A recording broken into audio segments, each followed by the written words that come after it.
Alors, je vais vous parler de la sublimation. C'est un terme qui m'est venu euh, ces dernières heures. Euh, Par exemple, il y a des comportements qui peuvent paraître problématiques, mais qui s'expliquent par la sublimation.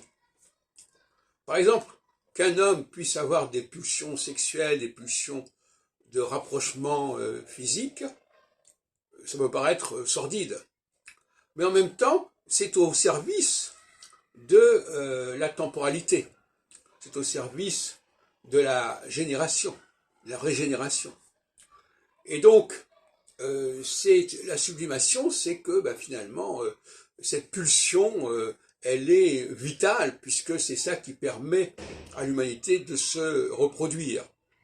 De la même manière, les pulsions féminines, le ça féminin, qui est celui de la parole, de la communication, eh bien, lui aussi, il peut paraître sordide et mesquin, etc.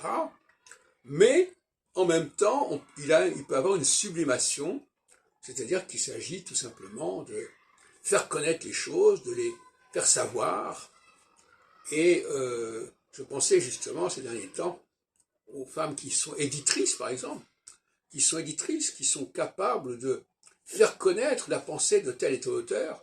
Mais là, alors, on a un nouveau paradoxe, à savoir que la femme va diffuser, au fond, ce que les hommes font, et l'homme va, pour se reproduire, pour se croître et multiplier, va dépendre de la femme qui, elle, va prendre en main les choses dès qu'il les a déclenchées.